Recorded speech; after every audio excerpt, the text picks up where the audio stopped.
안녕하세요. 안녕하십니까. 사단법인 밴쿠버 한인회장 이용훈입니다.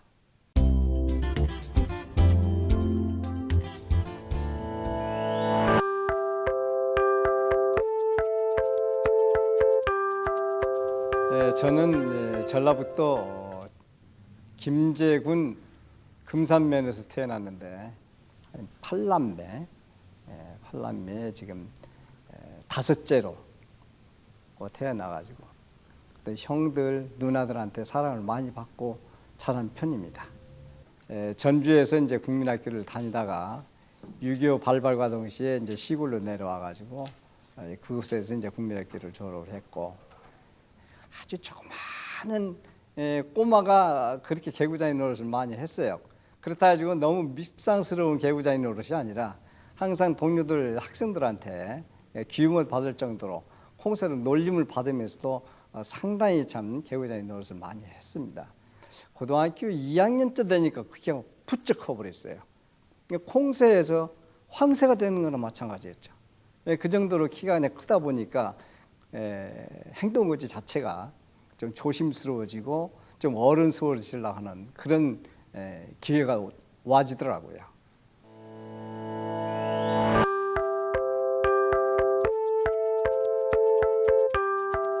본인의 어떤 미래에 내가 어떤 사람이 되어야 되겠다라는 생각을 하신 적이 계세요?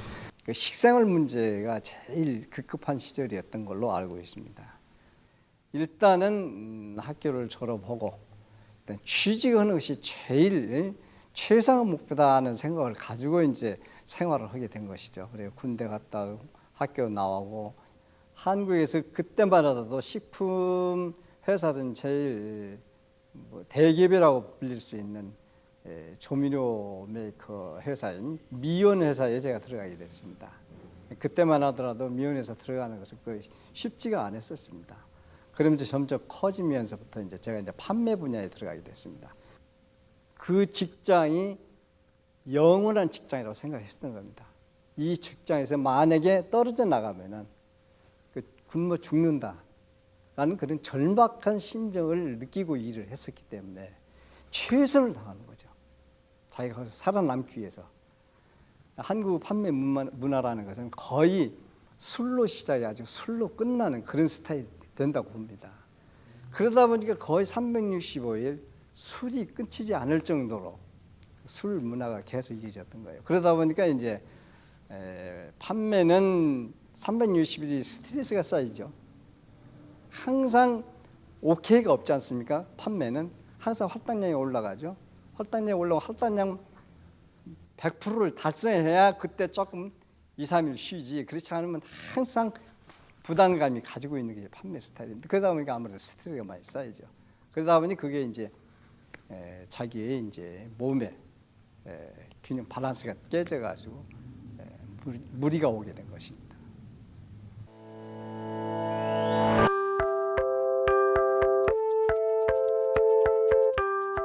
(1992년도에) 건강을 유지하기 위해서 이제 일주일에 한 번씩 일요일에 산을 올라갑니다.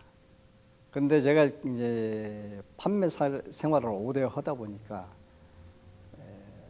아무래도 좀 무리가 있었던 것 같아요. 스트레스도 많이 쌓이고 또 과하게 음식 조절을 하지 못한 때가 있었기 때문에, 그래가지고 이제 당뇨를 갖게 됐어요.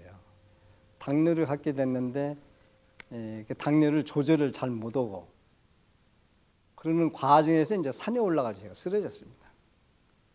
쓰러졌는데 마침 그날 산악 훈련을 한 때요. 그 사람들한테 발견이 된 거예요.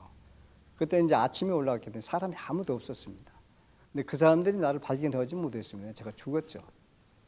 그런데 참 신의 도움으로 그 사람들한테 발견이 돼가지고 구사일생으로 살았기 때문에 그때 내려와서 생각했었던 것이, 이거 내가 살아야 되겠다. 이제는 스트레스 조금만 좀 받고 살아야 되겠다는 그런 절박한 심정으로 이제 제가 이제 이민을 결심하게 됐고, 그런데 마침 이제 밴쿠버를 출장한 세 번째가 왔었던 건데 오다 보니까 밴쿠버가 참 살기 좋은 곳이다는 것을 느끼게 되었고 여러 가지 제 몸을 봐가지고는 제일 적당한 곳 아니겠느냐 하는 생각으로 이제 이쪽으로 이제 결심을 하게 된 것이죠. 그래서 이제 결론은 내가 살기 위해서 제2인생을 살아봐야 되겠다는 그런 아주 절박한 심정으로 이민을 오게 된 것입니다. 그럼 밴쿠버로 이제 첫 이민 오셔서 어떤 일을 가장 먼저 시작하셨나요? 제가 할 수 있는 것이 판매 분야이기 때문에 일단 그쪽으로 눈을 돌려가지고 찾기 시작했죠. 그래서 한 1년 정도는 제가 휴식 기간을 갖고 그 다음에 1년이 됨과 동시에 바로 시작했던 것이 이제 그 판매부입니다. 그로소리 지금 현재 식품업체죠. 식품점을 이제 찾아가지고 바로 시작을 했어요. 그런데 이제 식품점이라는 것이 한국이나 여기나 똑같잖아요. 제품만 약간씩 틀리지 판매 스타일은 똑같습니다. 그렇기 때문에 하나도 생소한 것이 없고 계속 한국에서 했었던 그 스타일이 그대로 진행되다 보니까 저는 큰 어려움이라는 것을 겪지 못하고 지금 장사를 했었던 것 같아요. 그래서 거기서 장사를 한 15년간을 했죠. 5년간을 하면서 저희 애들 교육 다 마치고 생활도 좀 했고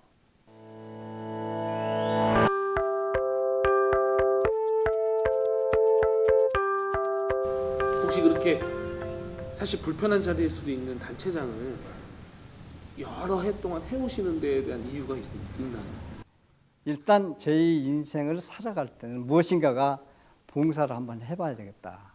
물론 단체장 하기 위한 욕심도 없지 않아 있었습니다만은 일단 그 저변에는 봉사라는 그 단어 자체가 몸 안에 꽉 박혀 있었어요. 이유는 내가 새로이 탄생한 사람이니까 무엇인가 보람 있는 일을 해봐야 되겠다는 그런 각오로 이제 뛰어들게 된 것이죠. 그러다 보니까 자연히 그것이 한 해 뒤에 가다 보니까 이제 몸에 배어지고 이것이 내 생활의 한 부분이구나라는 생각을 느끼게 됐던 것입니다. 예를 들어서 시르멘협회 회장을 할 때도 저는 단 하루도 빼놓지 않고 출퇴근을 했습니다. 제가 가게를 하면서 출퇴근을 한다는 것이 쉽지가 않습니다. 제가 아침 7시에 일어나 6시 반에 일어나서 문을 7시에 열어가지고 10시까지 근무를 하고 우리 가게에서 10시에 이제 아침을 먹고 11시쯤 되면 출근을 합니다. 11시 출근을 하면서 이제 내가 올 때 물건을 사야 되겠다 해가지고 없는 물건을 전부 져가지고 옵니다. 그래서 여기서 이제 사무실에 4시까지 근무를 하고 퇴근을 하면서 물건을 사가지고 가야 되는데 그때쯤엔 제가 지쳐버리죠. 그러다 보면은 생각지도 못하게 그냥 잊어먹을 때도 있고 의식적으로 그냥 오늘은 쇼핑을 못 하겠다. 그래 갈 때도 있고 그렇습니다. 그러다 보니까 집사람은 항상 물건이 떨어지니까 장사 그만 두고 하든지 말든지 하지. 장사를 하면서 그러다 보니까 우리 상점은 완전히 망할 정도로 되어버리고 협회인만 그렇게 하느냐 이제 그런 식으로 좀 우리 집사람한테 야단도 맞고 그랬어요. 그것이 변하지가 않더라고요. 봉사에 대한 무엇인가를 좀 멋있게 한번 해봐야 되겠다. 뭘 바라고 하는 것이 아니고 그렇게 이제 네가 하늘에서 내려준 그러한 혜택을 받은 사람이잖아요. 그렇기 때문에 내가 있는 동안까지는 남을 위해서도 최선을 한번 다 해봐야 되겠다는 그런 각오로 지금까지 해나오게 된 겁니다. 그 참모들을 주위에 잘 두어야만 그 단체장으로서 빛이 날 수가 있는가. 빛을 바라고 하는 건 아니지만은 서로 호흡을 맞춰서 하다 보면 그 단체 모든 일이 참 순조롭게 잘 풀려나갈 수가 있어요. 내가 땀 흘려서 일을 했어도 주위에서 봤을 때 욕을 얻어먹을 수도 있고 또 제가 이제 건성건성 해도 참모들이 잘해 줘가지고 제가 올라가는 수도 있고 그렇습니다. 근데 제가 이제 쭉 이제 단체 생활을 하면서 저에게 조금 제가 좀 부족했던 부분이라고 할까 참모들한테 크게 도움을 받지 못했다는 생각이 지금까지 자꾸 생각이 들어요. 그런 부분이 좀 서운했다 하는 걸 듭니다. 아니 결론은 제 스타일이 참모들한테 시켜가지고 안 나누면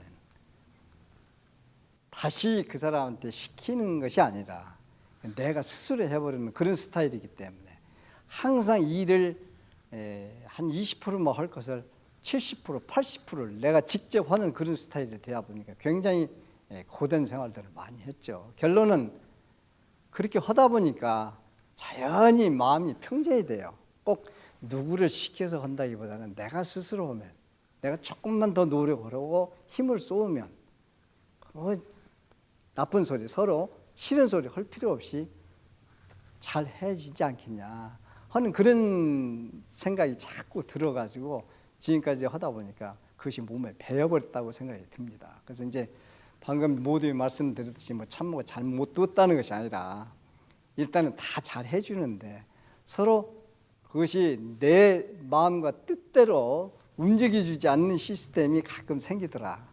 이제 그것이 좀 서운했다 하는 말은 할 수가 있습니다.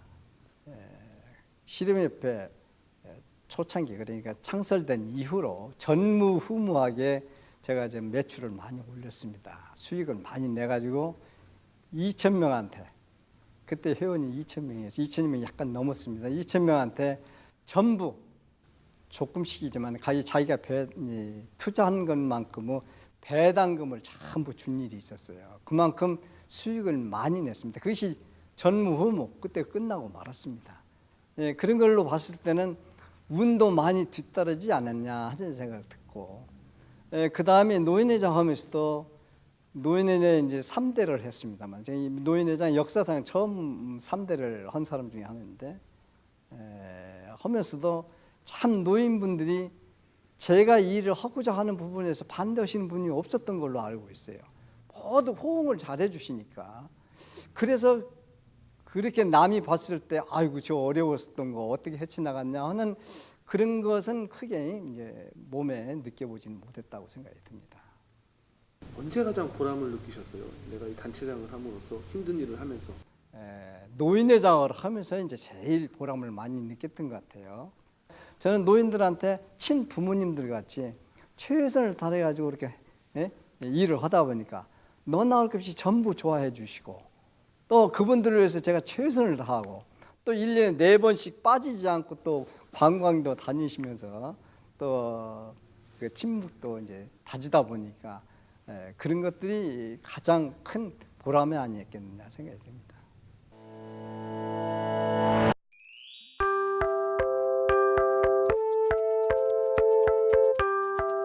여기서 수리를 해야 되는데 우리는 돈이 하나도 없으니까 방법은 연방 정부에다 그래 호소하는 방법이 없다. 그래가지고 이제 연하마틴이 뭐 상원원이 되셨으니까 그래서 연하마틴을 이제 만나는 과정에 이제 그런 얘기를 많이 했죠. 그랬더니 연하마틴께서 그럼 내가 정부 어떤 시책이 있는 걸 알아보겠다.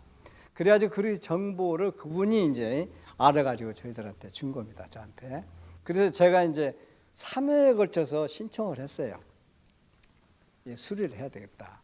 그러니까 매칭 펀드가 됐든 그냥 주든 어떤 지원을 좀 해달라. 그래야 했는데 2번은 그냥 캔슬이 되었고 작년 9월 달에 마지막으로 신청을 한 것이 지금 이렇게 해가지고 승인이 됐던 겁니다. 승인하는 과정에도 참 우여곡절 끝에 된 것이고 정말로 어렵사리 된 겁니다. 이것은 아마 실무자 외에는 아무도 모를 거예요. 아마 속된 말로 속이 다 썩어도 그만큼 썩은 것이 없을 정도로 제 속이 새카맣게 탄 것만 사실입니다. 그런데 한인의 역사상 양국 정부로부터 지원을 받은 건 처음 아닙니까? 한국 정부도 지금까지 한인회에다가 돈 한 푼 준 일이 없었고 연방 정부는 더더군다나. 그런데 이번에 한인회 한국 정부에서도 참 저희도 상상도 못할 3만 불이라는 거금을 지원을 하게 됐습니다. 그러다 보니까 연방 정부에서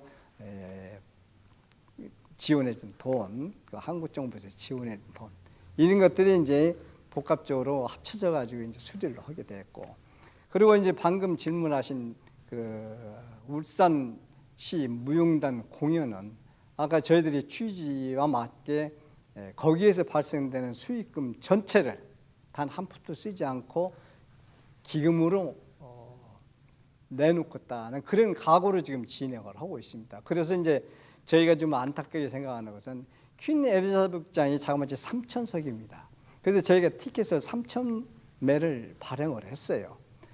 저희가 이제 전 교민을 대상으로 해가지고 참여를 유도하기 위해서 20불로 티켓을 판매를 하겠다고 그러니까 깜짝 놀라면서 못 오게 하는 겁니다.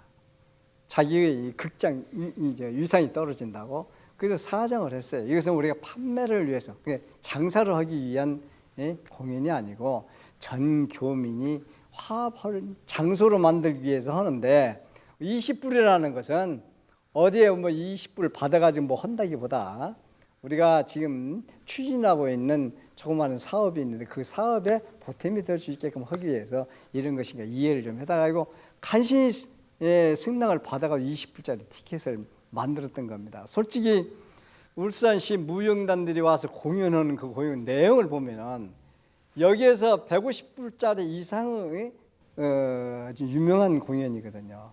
그런데 우리가 150불을 받을 수도 없는 거고 그래서 20불을 티켓을 여러분들한테 이제 도와달라고 공연에 참여하시면서 건립기금으로 좀 해주십시오. 그러다 보면은 10불은 공연장을 나가는 거고 10불이 이제 도네이션으로 들어오는 것이잖아요. 그러면 너나 없이 이제 다 이제 호응을 해주실 것이다라고 믿고 있었는데 예상외로 방금 말씀드렸듯이 한인에서 하는 행사에 대해서 그렇게 크게 기대를 걸지 않고 지금까지 오는 걸 보면은 과연 지금까지 쌓였던 그 응어리들이 아직도 풀려지지 않았구나 하는 것을 느낄 수가 있어요. 그래서 이제 마지막으로 이제 교민들한테 부탁 말씀은 이것은 어느 개인이 하는 것도 아니고 또 한인에서 그것을 팔아서 남는 그 수익금을 한인 운용으로 쓰자는 것도 아니고 지금 비가 새고 있는 한인회관 수리를 위해서 기금을 조성하는 건데 지금 현재 22만 6천 불을 연방정부서에 쓰라고 승인을 해줬으면은 우리가 매칭 펀드이기 때문에 22만 6천 불을 우리 손으로 만들어야 됩니다. 그런데 현재까지 우리 현금을 준비하고 있는 것이 11만 5천 불이 준비가 되어 있습니다. 그렇다면 앞으로 11만 불을 더 우리가 만들어야 되기 때문에 교민들께서 후원을 해주시든 그렇지 않으면 이런 행사를 통해서 남는 수익금이 여기에 투입이 되든 두 가지 방법밖에 없어요. 그렇다면 이것을 만약에 내년 3월 달까지 공사를 그 돈을 쓸 수가 없고 종사가 지지분이하면 우리가 반품을 해줘야 됩니다. 정부에 다시 돌려줘 버려야 돼요.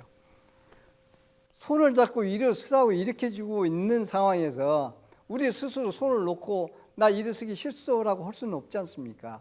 우리가 어떻게 하든지 노력을 해서 이 건물을 새 단장을 해가지고 새 건물을 만들어야 되지 않겠습니까? 그 다음에 발생되는 예를 들면 뭐 코리아 센터를 하든 새로운 한인회관을 짓든 그때 진행될 때 이놈 팔아가지고 거기다 투입하면 되는 것이기 때문에 이건 예치라고 생각하시면은 틀림없는 것 아니겠느냐 그런 생각을 가지고 있습니다. 주위에서 친구들이 하는 소리가 너는 그랜드 슬램을 달성한 친구다 그렇게 얘기를 해요. 북미주 여러 차트가 많이 있지 않습니까? 그중에서 실업연협회 회장, 노인회장, 한인회장을 세 단체장을 한꺼번에 한 사람은 저 하나밖에 없습니다. 북미주 통틀어서. 그러니까 이제 그런 농담들을 하기 때문에 저는 그런 긍지를 가지고 있어요. 어떤 쪽으로 한인회를 좀 이끌었으면 하시는지. 너나 할 것 없이 믿지 못하겠다 한인회에서 하는 것은 그런 감정들을 많이 가지고 있는 부분들을 어떻게 하면 해소시키면서 한인회에서 하겠다 하는 부분은 이제는 믿어도 되겠구나 하는 그 신뢰감을 줄 수 있느냐 그런 방향으로 저는 지금 노력을 하고 있고 그것이 점차 좀 나아지지 않겠냐 생각이 들어요. 그래서 앞으로는 절대 한인사회에 큰 잡음이 없게끔 저는 제가 희생을 해서라도 할 겁니다. 근데 이제 이렇게 하다 보니까 제가 하고 싶은 건 다 했다고 봐요. 저도 이제 나이가 있고 이제는 좀 나도 이제 자유스럽게 좀 홀홀 좀 날면서 좀 생활을 좀 가져야 되겠다는 그런 아주 소박한 희망이지 제가 무슨 돈을 벌겠다 무슨 큰 다음 명예를 뭐 노리고 뭘 하겠다는 생각은 하나 없습니다. 일단은 제가 임기가 끝나고 제가 생각했던 대로 계획이 추진되면 다 되는 걸 추진이 잘 된다라면 그 이상 바랄 것이 없고 저는 그것을 만족을 하고 그 다음에 자연스러운 몸으로 어떤 한인의 발전을 위해서 한인사회 발전을 위해서 최대한도로 제 있는 역량을 쏟아볼까 하는 그런 소박한 희망을 가지고 있습니다.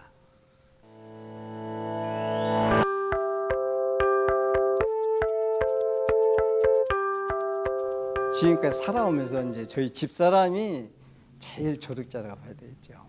그러다 보니까 이제 하나에서 10가지를 전부를 우리 집사람이 이제 꾸려 나가는 거죠. 살림살이에서부터 가게까지, 그건 제 뒷바라까지 그렇게 해가지고 지금까지 살아왔기 때문에 저는 언제까지고 우리 집사람에 대한 고마움은 잊지 못할 것입니다. 속으로는 참 미안하고 고맙고 사랑스럽지만은 표현을 못하니까 여자는 표현을 해야 되는 거거든요. 그러니까 내가 아무리 사랑한다고 하더라도 마음속으로는 사랑을 뭐겠어요. 입으로 사랑한다는 표현을 해줘야 부인이 그것을 받아들이고 좋아할 텐데 그런 것을 못하는 것이 제 이제 또 하나의 단점이 그렇습니다. 당신이 없었다면은 내가 이 시점까지 건강하게 참 사회생활을 할 수도 없었고 또 봉사활동은 더더구나 할 수도 없었겠죠. 우리 집사람 당신이 있었기 때문에 이만큼 그래도 한인사회에 봉사하는 기회가 주었던 거고 또 믿거라 하고 어떤 모든 것을 당신에 맡기고 놓고 보니까 여러 군데서 제가 할 수 있는 일이 많이 생겼다고 보고 앞으로도 내 건강과 우리 가족을 위해서 또 지금까지 희생해 준 당신이 조금은 더 편해져야 돼야 되겠는데 그러기 위해서라도 우리가 조금만 더 참고 기다리다 보면 2, 3년 후에는 내가 당신한테 좋게 어떤 지금까지 하지 못한 여러 가지를 해줄 것을 약속을 합니다.